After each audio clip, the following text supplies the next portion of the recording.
Ton profil nous intéresse pour un voyage tout frais payé à Dubaï.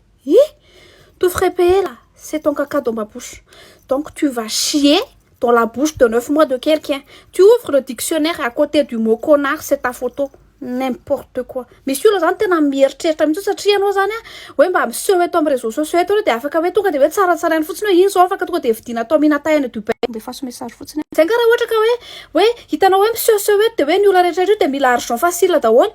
Instagramako fandesa manonga numéro 032 89 512 28. Tokony tsara na ohatran'izany mihitsy aloha satria misy aminay tena hoe vonina hiasa na dia hoe voasakana eo aminay aéroport ary zay rehefa manao opéra dia vonina hiasa zay tsy abandonne amin'izany zay langana izany fa to dia aseva ataovy minatay zay fa alohan'ny minatay any Dubaï to zay le rebirebenao ivato amin'ny resaka le hoe enao fa efa hanao opéra hoe efa ataonao fomba rehetrarehetra mba hialana amin'ny firenena matra mbola sakanana ndraiky koa ianao fa zay zany tsinona tsy hoe zanak'olona sahirana zay ka hoe tsy maintsy andalo amina zavatra hoe argent facile ohatran'izany. Rehefa samy mihinana maloto any aloha mihinana maloto aloha vola fa aty ve anamy ianao mbola vao passeport nataonao mbola tsy any an-dafy koa ianao dia efa angatahana certificat d'hébergement any an-dafy mahazo visa indray ianao angatahana hatramin'ny certificat de décès amin'ny Molière. Fa aoka zay le resaka jugement satria tsika matetika mijery ivelan'le olona dia rehefa mahita le olona hoe lasa any an-dafy dia mieritreritra daholo ny olona rehetrarehetra zany zay lasa ny Dubaï rehetrarehetra dia minatay daholo. Lainga fa zay reto tsy aloha vola misotra ranotay ka alaivo makany zay aloha minatay aloha vola amina dolara.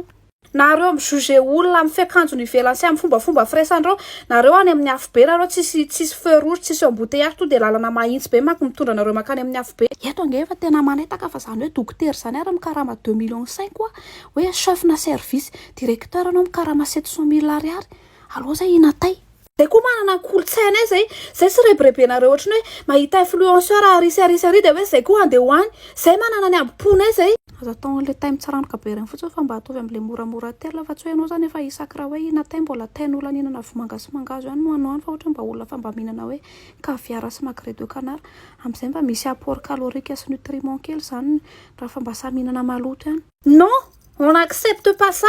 Tsy hoe zatrazatra mahita olona mandray argent facile anareo dia hoe ny olona rehetrarehetra zany dia manao an'izany daholo. Zay ianao fa le argent difficile ohatran'ny sarotra hita be.